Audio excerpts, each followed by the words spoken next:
지난주 우리 박성호 목사님 설교를 통하여서 한 텀 가운데 하나님께서 주시는 말씀을 함께 나누었습니다. 한 텀의 기간 동안 함께 말씀을 나누고 그 말씀으로 말미암아 하나님을 기쁘시게 하는, 하나님을 기뻐하는 공동체가 되었으면 좋겠다라고 지난주에 말씀하셨어요.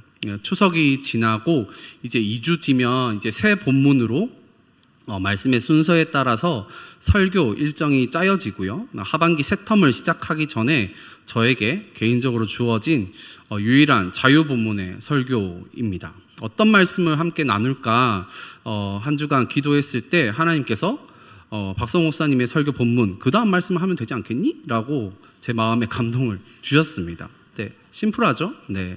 그래서 지난주 느헤미야 8장에 이어서 9장의 말씀으로 가장 중요한 것은 눈에 보이지 않아 라는 제목으로 말씀을 전하도록 하겠습니다. 느헤미야 배경에 대한 설명은 지난주에 다 들으셨고요. 지난주 제가 느헤미야 8장을 이번 주 내도록 먼저 찬찬히 묵상하면서 들어왔던 하나님의 말씀의 핵심 포인트는 느헤미야 8장 7절 말씀 후반절이었습니다. 거기에 보시면 레위 사람들이 백성이 제자리에 서 있는 동안에 그들에게 율법을 깨닫게 하였다라고 적혀져 있는 말씀 보이시나요? 여러분, 교회 공동체는 율법 공동체입니다. 이 율법 공동체라는 의미는 언약 공동체이고요. 이 언약 공동체는 사람이 이해되는 공동체도 아니고 본질적으로 어떤 성장 프로그램을 통하여서 도덕적, 윤리적 높은 이상향을 추구하는 공동체도 아닙니다. 교회는 말씀이 깨달아지는 공동체인 것이죠. 말씀이 이해되는 공동체이어야 합니다. 당연한 말 같은데 또 생각해보면 당연하지 않을 수도 있을 것 같아요. 여러분, 말씀이 깨달아지는 것이죠. 말씀이 이해되어져야 되는 것이죠. 네, 내 경험과 세계관, 가치관이 세상이 돌아가는 원리와 이데올로기와 말씀의 원리가 정반대일지라도 이 말씀의 역설이 깨닫게 되는 공동체가 교회 공동체라고 할 수 있습니다. 영어 단어로 understand, realize 이런 단어를 쓰고 있는데 여러분의 말씀, 여러분의 삶 가운데 이해되어지셨으면 참 좋겠습니다. 우리 개역개정, 우리가 지금 성경책 들고 있는 책이 자체가 이 진입장벽이 좀 높아서 이해되지 않을 때도 좀 있는 것 같아요. 그래서 여러분들에게는 기독교 서점이라는 것이 있고 온라인 서점이라는 것이 많이 있습니다. 그래서 거기에 있는 신앙 참고 도서나 다른 번역 성경을 추천해 드립니다. 이 성경이 깨달아질 때 그때부터 8장에 나오는 그 하나님의 일이 시작되는 것이죠. 에스라 느헤미야 핵심 주제가 단순히 눈에 보이는 성전을 건축하거나 높디 높은 성벽을 완성하는 일에만 있지 않다라는 뜻이 오늘 9장을 읽어보면, 찬찬히 읽어보면 나옵니다. 완벽한 공동체의 회복은 단순히 가시적인 일을 완성하고 눈에 보이는 건물이나 조각품의 완성이 다가 아니라는 것이죠. 어린 왕자 책에서 말하는 것처럼 가장 중요한 것은 눈에 보이지 않습니다. 천국은, 하나님의 나라는 밭의 감추인 보화이기 때문입니다. 그렇다면 진짜 중요한 것은 무엇일까요? 성벽을 완성하고 진정한 말씀 회복 운동을 8장에서 경험한 다음에 오늘 나타나는 오늘 9장 말씀의 내용들인데요. 9장의 말씀들에 들어가기 전에 질문을 하나 드리고 싶은데, 지금 우리의 상황으로 다시 돌아와서 여러분들의 삶에 있어서 본질적으로 가장 중요한 것에 대해 질문하도록 하겠습니다. 여러분에게 있어 가장 중요하다고 할 수 있는 행복이란 무엇입니까? 그리고 여러분의 존재의 이유는 무엇입니까? 대부분의 청년들도 그렇고 저도 가끔씩 그럴 때 있지만 어떤 목적을 가지고 우리는 하루하루 살아가고 있습니다. 장기 계획, 지금 4개월 남았으니까 올 한 해 무언가를 이루어야겠다는 중기 계획, 중장기 계획, 단기 계획, 무슨 급한 일, 중요한 일, 중요하지 않는 일, 이런 것들을 나누어서 우선순위를 정해야 한다고 자기계발서들이 많이 얘기하잖아요. 살을 빼기 위해서 헬스나 필라테스도 하고 크로스핏도 하고 여러 간접 경험을 하기 위해서 책도 읽고 내가 경험해보지 못한 삶에 대한 체험을 이 책을 통해서 해보기도 하고 동기부여를 해보기도 합니다. 그리고 여행을 가기도 하죠. 내가 누구인가를 알기 위해서 MBTI도 하고 있고 넷플릭스나 OTT 서비스 영화를 보면서 삶의 교훈을 얻기도 합니다. 책이나 예능이나 유튜브를 보면서 사랑을 배우고 사람을 어떻게 대해야 하는지 관계하는 법, 책 이름 있죠? 미움받을 용기, 버티는 삶에 관하여 이런 여러 가지 삶의 방법들을 배워가는 것이죠. 이러한 청년들의 모습을 보면서 또한 저의 모습을 보면서 저는 또 노래 하나가 생각이 났는데요. 벌써 이 노래가 나온 지 한 6년 정도 됐습니다. 지금 대학생들은 중고등학교 시절, 그리고 지금 직장인분들은 대학교 시절 이 노래를 들어보셨을 수도 있고 안 들어볼 수도 있는데 K-팝 스타의 정승환이란 지금도 가수이신데 노래 커버라고 하죠. 원래는 김조한이란 가수, 그 가수가 불렀던 노래를 오디션 프로그램에서 이제 불렀던 노래예요. 가끔 저도 정신 못 차리고 눈에 보이는 것, 중요한 것을 놓치고 있을 때, 현혹되고 있을 때 가끔씩 듣습니다. 사랑에 빠지고 싶다라는 노래인데요. 원래는 유튜브를 틀어서 또 보여드리려고 했는데 이 저작권, 망할 놈의 저작권 때문에 못 틀어드리고, 그러면 방송실에서는 목사님이 부르세요 이렇게 얘기하더라고요. 뭐 말 같지도 않은 소리냐. 지금 제가 이게 거룩한 이 성전에서 또 제가 가요를 어떻게 부를 수 있겠어요. 그래서 그러지는 못하고 그런 아직 담대함은 없는 것 같아요. 그래서 그냥 가사 글만 읽어드릴게요.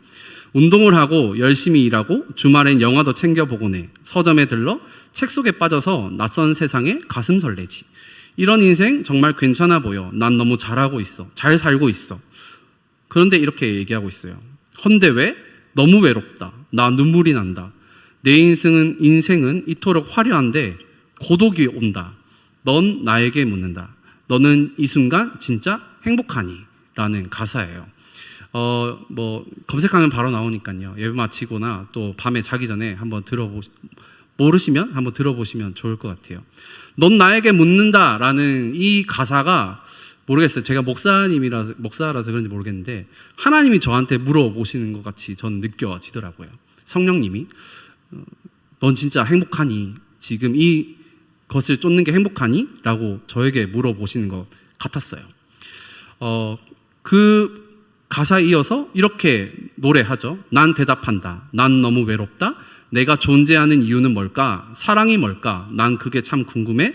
사랑하면서 난 또 외롭다. 사는 게 뭘까? 왜 이렇게 외롭니? 라고 노래는 마치고 있습니다.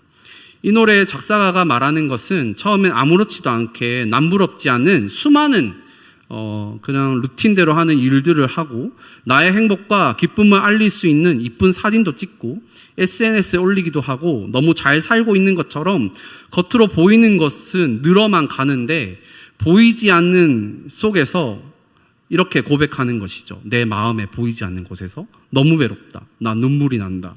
이렇게 고백합니다. 여러분들 사랑해 보셨습니까? 누군가를 사랑하면서 외로워 본 적 있으신가요? 저는 그 외로움을 경험을 했었습니다. 그리고 결혼한 지금도 솔직히 말해서 외로울 때가 있어요. 결혼해도 외롭습니다. 내 자식이 태어나고 내 눈에 넣어도 아프지 않을 것 같은 아들, 딸이 태어나서 내 삶의 포커싱이 그쪽으로 맞춰진다고 할지라도 순간적으로 유한한 시간적으로는 행복할지 모르지만 눈에 보이는 것은 화려해 보일 수 있을지도 모르지만 나의 이 보이지 않는 존재론적인 불안, 내 반쪽이라고 할 수 있는 아내도 나와 너무나도 닮은 것 같은 아들들도 해결해 줄 수 없는 깊은 무언가에 존재론적인 고독이, 이 외로움이 있는 것이죠. 눈에 보이는, 잘 살아 보이는, 화려해 보이는 이 성벽, 성전의 한계가 누구나 찾아온다라는 뜻입니다. 그리고 이 한계에 다다를 때 누구에게나 예외 없이 우리는 신적 존재가 만든 피조물들이기에 한 가지 질문으로 돌아갈 수밖에 없습니다. 나의 존재의 이유, 나의 인생의 목적, 좀 더 솔직히 말해서 왜 사는가에 대한 질문으로 돌아간다라는 것이죠. 그리고 이 질문은 나는 피조물이기 때문에, 질그릇이기 때문에 이 물음표에 대한 해답이 나올 수가 나에게는 없는 것이죠. 나를 창조한 신적 존재에게 물어볼 수밖에 없습니다. 그리고 이 근원적인 고독과 외로움의 해답은 창조주에게 있을 수밖에 없는 것이죠. 그래서 하나님에 대해 잘 알지 못하는 피조물들이 만든 수많은 인생의 노래나 시나 스토리들은 질문으로 시작하여서 이렇게 질문으로 마칠 수밖에 없습니다. 하지만 가장 중요한 것은 창조주 하나님께서 밭에 감추인 보화로 감추어 놓으셨기 때문에 신적 존재이신 하나님께 나아갈 때 이 질문의 해답이 나올 수밖에 없는 것입니다. 말씀이 육신이 되어 우리 가운데 거하신 예수 그리스도라는 지식이 쌓여갈수록, 특별히 느헤미야 8장에 나오는 이 율법책의 말씀이 깨달아질수록 우리 눈에 보이는 인생의 성벽, 성전이 중요한 것이 아니라 더 큰 인생의 의미와 목적이 있구나라고 무릎을 치게 되는 것이죠. 그렇다면 우리 눈에 보이지 않는 가장 중요한 것이 무엇일지에 대한 부분이 이 9장에 나오는데, 이 9장의 3가지 포인트로서 가장 중요한 것을 찾아가는 과정이 나옵니다.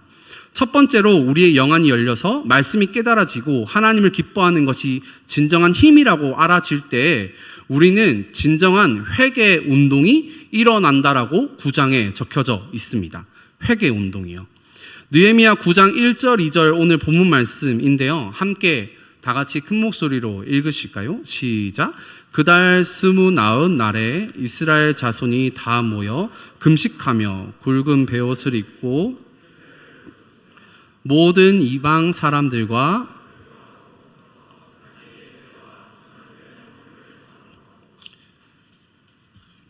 이 하나님의 일이라고 할 수 있는, 열심히 일했잖아요. 땀 흘려서 이 성벽을 건축하고 하나님의 말씀이 깨달아졌을 때 이스라엘 백성들은 자기의 죄뿐만 아니라 조상의 죄, 그리고 개인적인 회개가 아니라 공동체적으로 함께 회개하는 자리로 나아갔습니다.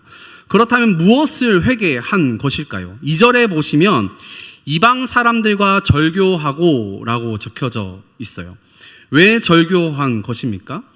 이 말씀을 적용하면서 우리도 믿지 않는 사람들과 모든 관계를 다 끊어버리고 연락처를 지우고 단절을 해야 하는 것인가 라고 생각할 수도 있는데, 이 말씀을 문자적으로 해석할 게 아니라 이 절교를 했다라는 것은 이방 사람들이 섬기는 이방 신을 섬기지 않고 우상을 섬기지 않으며 하나님만 섬기기를 결단했다라는 뜻입니다.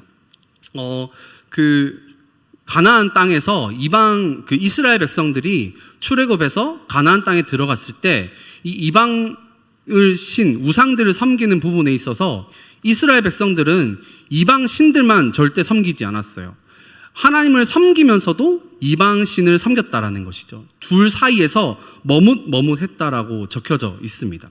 그렇다면 지금 우리 시대로 돌아와서 우리에게 있어서 절교, 끊어버려야 할 우상들은 무엇일까요?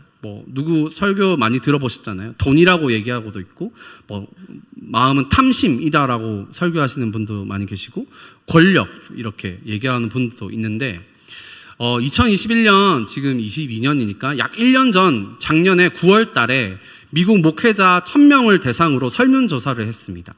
우리 성도들에게 직면한 가장 큰 우상, 지금 이 시대, 현대인들에게 가장 큰 우상은 무엇이라고 생각하는가라는 질문이었는데요. 무엇일까요? 1위는 목회자 3명 중에 2명이라고 할 수 있는 67%가 안락함이라는 것을 선택했습니다. 컴포트라는 단어를 선택했어요. 그리고 이어서 권력이 2위, 그리고 돈이 3위였습니다. 그리고 타인의 인정이 4위로 나왔어요.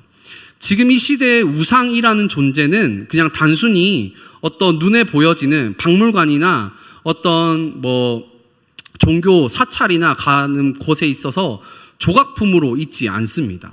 사단의 전략은 더 교묘해지고 똑똑해져서 시대 정신을 이용하며 우리들의 사랑을 왜곡하고 인간다운 삶의 의미를 속이고 있는 것이죠.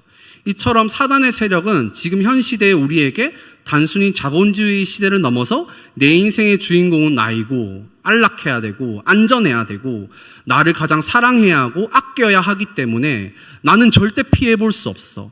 내 인생의 최적화를 거쳐서 가장 심플하고 가장 효율적이며 합리적인 선택만을 해야 해라고 우리들에게 속삭이고 대중매체 가운데 속삭이고 있는 것이죠.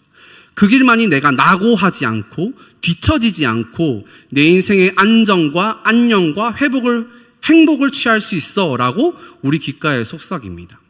그 인생이 가장 행복한 길이고 가장 윤택한 길이며 내 인생의 안락한 편안한 이 안마의자와 같은 인생이어야 성공한 인생일 수가 있어라고 사단은 우리에게 말하고 있는 것이죠. 여러분들에게 다시 질문해 드리겠습니다. 진짜 그 길이 가장 행복한 길이십니까? 성경에서는 하나님의 말씀이 깨달아질 때, 그리고 이러한 이 땅에서의 안정감, 안락함, 편안함은 아무것도 아니라는 것들의 스토리가 성경이 이야기 드립니다.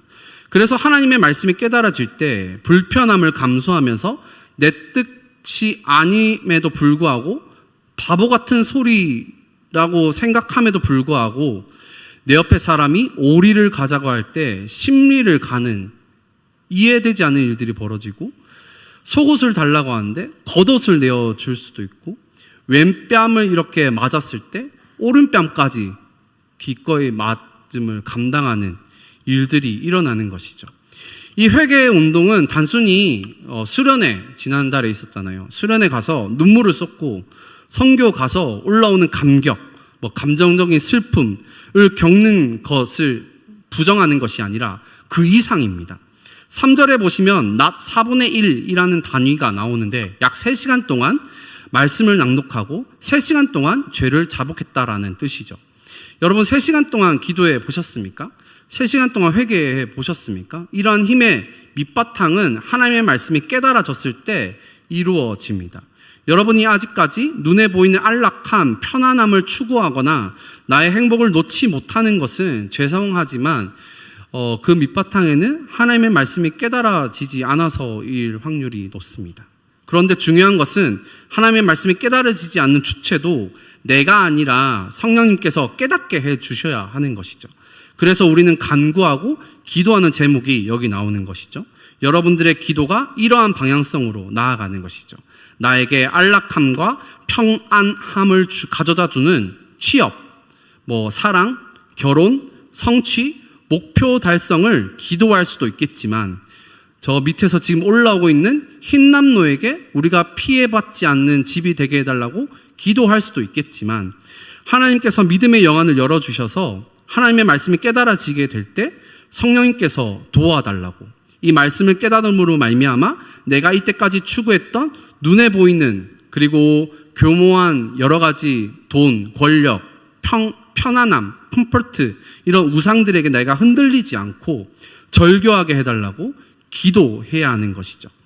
이 회개 운동에 있어서 말씀이 깨달아졌을 때 두 번째로는 나의 공동체의 주어가 바뀌는 역사가 일어납니다. 내가 단지 건축하고, 내가 성공하고, 내가 성벽 짓고, 내가 결혼하고, 내가 취업을 하고, 이러한 것들이 내가 하는 것들이 아니라 주께서라는 주어가 내 인생으로, 내 목장으로, 내 공동체로, 내 청년대학부로 들어오게 되는 것입니다.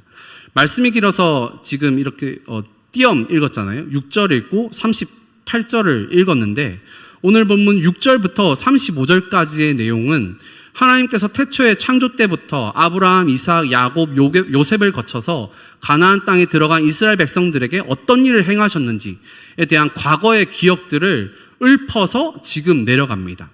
이스라엘 백성들은 계속 배신하고 거짓말하고 왜곡하고 불평해도 하나님의 오래 참으심으로, 인자하심으로, 긍휼로 이스라엘 백성들을 아주 멸하지 않으시고 버리지 않으셨다고 31절에 기록하고 있습니다. 여기에 반복되어 나오는 주어가 있는데요. 성경책이 있으시면 보시면 좋을 것 같아요. 9절에 주께서 보이시나요? 11절에도 주께서 적혀져 있습니다. 15절에도 주께서, 17절에도 주께서, 19절 주께서, 23절에도 주께서 등등등 지금 이스라엘 공동체를 주께서 직접 주체가 되어 인도해 내셨다라는 것입니다. 이 주어가 주께서가 되었다라는 것은 어떤 의미일까요? 여러분들 많이 검색하시잖아요. 여러분들 어떤 밥집에 가거나 여러분들이 신뢰할 만한 카페에 가거나 이 밥집이나 식당이나 카페에 간다, 여러 번 간다라는 의미는 어떤 의미일까요? 그 밥집이나 카페를 단순히 좋아하거나 맛있다를 넘어서서 그 밥집이나 카페를 신뢰한다라는 의미가 아닐까요? 이 반복되는 주께서라는 주어를 통하여서 구약의 느헤미야를 적은 이 사람은 이 느헤미야를 읽는 독자들에게 하나님은 그만큼 신뢰하실 만한 분이시다, 완벽하신 분이시다라는 것을 의미하고 싶은 것이 아닐까요? 라는 저는 그 생각이 들었습니다.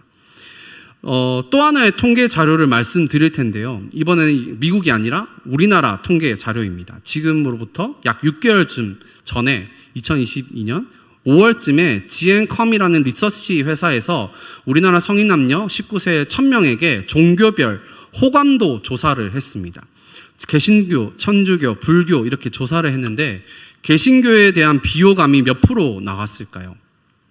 무려 75%가 개신교가 비호감이다 이렇게 얘기했어요. 성인 남녀 4명 중에 3명이 비호감이다라는 응답을 했는데, 그렇다면 왜 비호감이냐라는 것을 서술형으로 주관식으로 이렇게 답변을 받았어요.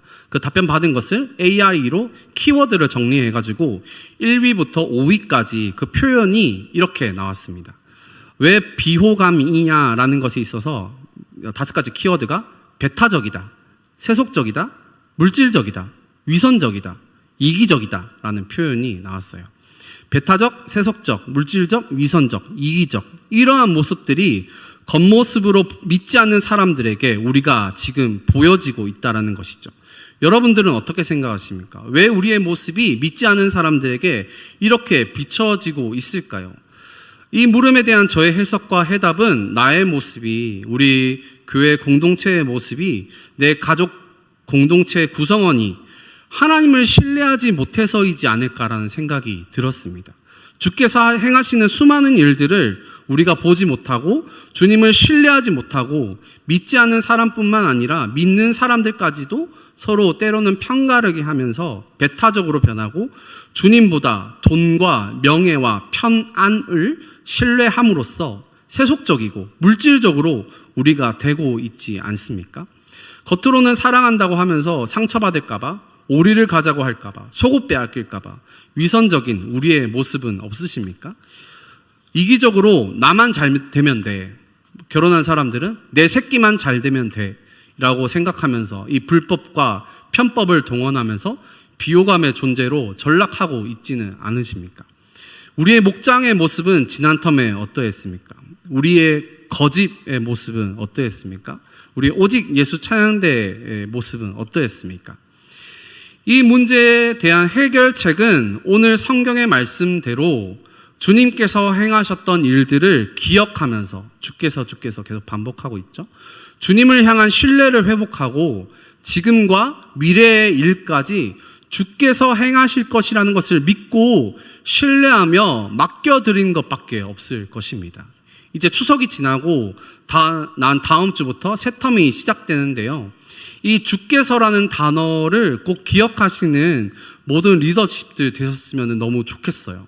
목장이 부흥하든지 아니면 목장과 부목자만 남게 되어지는 슬픈 상황이 벌어지든지 이 주께서 하실 것이라는 믿음만 갖고 있으면 결과에 일희일비하지 않을 것입니다. 목장 모임의 진행과 내용이 내가 하는 주체가 아니고 성령님께서 인도하시기 때문에 나의 어빌리티, 능력이 아니기 때문에 결과에 초연해지고 자유로워질 것입니다. 우리는 주인이 아니라 청지기이기 때문이죠. 적어도 교회에서 리더십이 됐다라는 것은 내가 능력이 있고 내가 유능하기 때문에가 절대 아니라는 것을 꼭 기억하시기 바랍니다. 설사 그렇게 사람들이 얘기하고 보여진다라고 할지라도 철저히 우리 교회 본당은 24시간 매일 기도할 수 있습니다. 이 기도함으로써 주께서 행하시도록 맡겨드리는 훈련을 하는 자리가 리더의 자리라는 것이죠.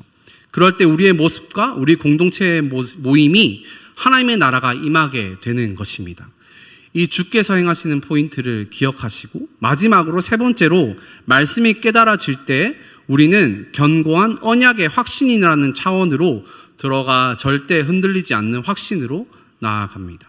38절의 말씀 함께 읽으실까요? 시작. 우리가 이 모든 일로 말미암아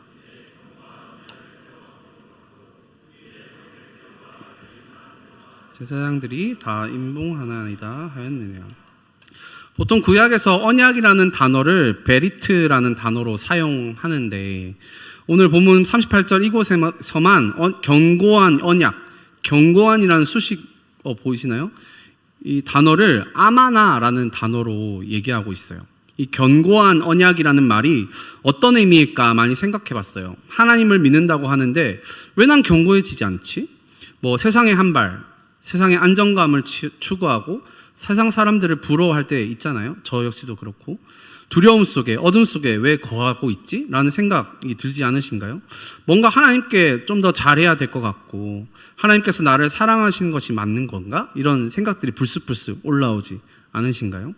과거에 그때는 나를 사랑하신 것 같은 경험이 분명히 있었는데, 느낌이 있었는데 지금은 하나도 모르겠어, 흐릿하게 느껴져 라는 마음이 들지는 혹시 않으신가요?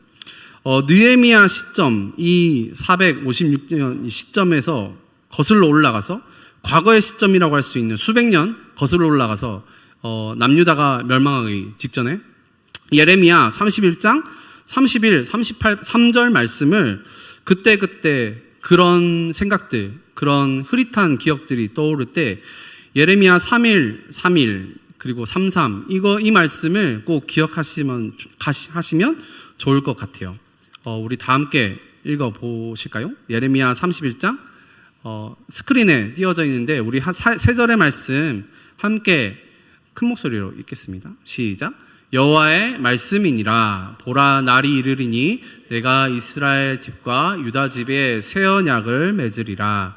이 언약은 내가 그들의 조상들의 손을 잡고 애굽 땅에서 인도하여 내던 날에 맺은 언약과 같지 아니할 것은 그들이 남편이 되었어도 그들이 내 언약을 지켰음이라. 여호와의 말씀이니라.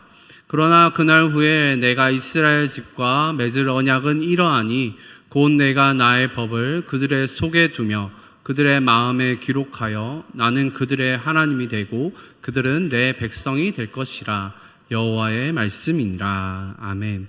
우리가 아무리 배신을 하고 하나님께 나아갈 만한 행위나 방법을 주님께 하지 못한다고 할지라도 이 언약을 내가 깨트려 버린 것 같고 내가 하나님 배울 낯이 없다고 할지라도 하나님께서는 여러분과 나의 하나님이 되시고 나와 여러분들이 하나님 나라 백성이 될 것이라는 말씀을 여러분들의 마음속에 꼭 기억하셨으면 좋겠습니다. 내가 어떠함으로, 내가 잘해서, 내가 하나님께 나아갈 만한 어떠한 것을 주님께 드린다고 해서 하나님께서 나를 백성 삼으신 것이 아니라는 것이죠.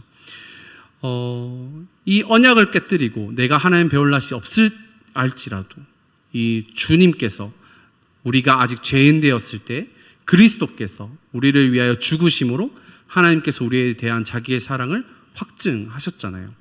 이 하나님의 사랑의 언약은 단순히 남녀 간의 사랑에 빠졌다가 깨어나는 그런 에로스적인 사랑도 아니고 이 하나님의 사랑의 언약은 인간적으로 내가 자녀를 투자의 개념으로 생각하고 기브 앤 테이크로 생각할 수도 있는 육신의 불완전한 부모님의 사랑을 뛰어넘습니다. 이 하나님의 사랑의 언약은 이 세상 어떤 사랑보다도 강력하고 힘이 있으며 끊을 수 없는 이성과 감정과 경험을 초월하는 사랑입니다. 이 견고한 언약으로 우리의 이름을 하나님께서 기록하시고 기억하고 계셔서 임봉하였하나이다 라는 말씀이 38절 후반절에 적혀져 있습니다. 이 하나님 사랑의 언약 가운데 모두 함께 나아가시는 한 텀 되셨으면 좋겠습니다. 이 가장 중요한 언약 백성임을 보여주시기 위하여 하나님께서는 성벽을 재건하시고 성전을 지으시고 회개운동을 일으키시고 말씀운동을 일으키신 것입니다. 사랑하는 대덕 한빛교회 청년대학부 여러분, 운동하시면 좋을 것 같아요. 주말에 영화도 보시고 책도 많이 읽으셔서 교양과 학식을 쌓으시기 바랍니다. 그런데 가장 중요한 눈에 보이지 않는 것과 같은 이 천국, 하나님의 나라를 절대 놓지 마시기 바랍니다. 가장 중요한 이 예배를 놓치지 마시고 가장 중요한 이 말씀을 단순히 읽는 차원이 아니라 내가 백도겠다, 내가 천도겠다, 이 1도겠다라는 그런 수치 계량화에 속지 마시고 말씀이 깨닫게 되어진 역사가 이 남아있는 2022년에 꼭 일어나셨으면 좋겠습니다.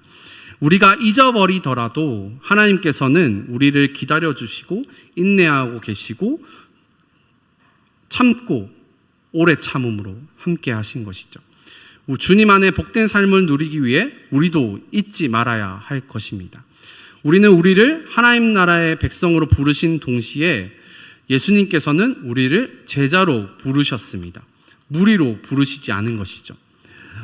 마지막으로 겉으로 보여지지 않지만 가장 중요한 길이라고 할 수 있는 길이 이 제자도라고 할 수 있는데 잊혀진 제자도라는 좋은 책이 있어요. 시간 나시면 올해 가기 전에 한번 읽어보셔도 좋을 것 같아요. 이 잊혀진 제자도라는 책을 쓰신 달라스 윌라드라는 목사님의 책 문구를 읽어드리고 마치도록 하겠습니다. 제자도를 버리면 우리는 사라질 줄 모르는 평안, 사랑이 관통하는 삶, 선을 이루시는 하나님의 궁극적인 주관에 비추어 메사를 바라보는 믿음, 아무리 낙심되는 상황에서도 견고히 서 있는 소망, 옳은 일을 행하고 악한 세력을 물리치는 능력을 잃는다. 한마디로 제자도를 버리는 대가로 당신은 예수께서 주러 오셨다고 하신 바로 그 풍성한 삶을 잃는 것이다. 좀 말이 어렵죠? 이 한국어로 해석해서 좀 어려운데 이 말인 즉슨 제자도를 버리면 우리는 잃어버리는 것들이 있는데 바로 사라질 줄 모르는 평안을 잃어버리고 사랑이 관통하는 삶을 잃어버리고 선을 이루시는 하나님의 궁극적인 주관에 비추어 모든 삶을 바라보는 믿음을 잃어버리고 아무리 낙심되는 상황 속에서도 견고히 서 있는 소망을 잃어버리고 옳은 일을 행하고 악한 세력을 물리치는 능력을 잃어버리게 된다라고 책에서는 이야기하고 있어요. 한마디로 제자도를 버리는 대가로 당신은 예수님께서 주로 오셨다고 하신 그 바로 풍성한 삶을 잃어버린다라고 책에서는 이야기하고 있어요. 여러분들의 삶이 이 제자도를 걸어가는 삶이 때로는 누군가는 바보 같은 삶이다, 안전한 삶, 컴포트한 삶이 아니다 라고 얘기하고 누군가는 미련한 삶이다 라고 얘기하실 수도 있지만 주님께서 약속하신 말씀에 비추어 보자면 여러분들은 가장 멋진 풍성한 삶을 선택하셨다라는 사실을 꼭 기억하셨으면 좋겠습니다. 요한복음 10장 10절 말씀이에요. 도둑이 오는 것은 도둑질하고 죽이고 멸망시키려는 것뿐이요 내가 온 것은 양으로 생명을 얻게 하고 우리에게 구원만 주셨다는 것이 아니라 이 구원받은 은혜도 너무 크지만 그 뒤에가 나와 있잖아요. 풍성히 얻게 하려는 것이라. 풍성한 삶으로 우리를 초대하신 것이죠. 풍성한 삶으로, 풍성한 목장으로, 풍성한 교회로, 풍성한 교회 가정으로, 풍성한 직장으로, 풍성한 캠퍼스로 우리를 부르셨다라는 거예요. 이 말씀을 꼭 기억하셨으면 좋겠습니다.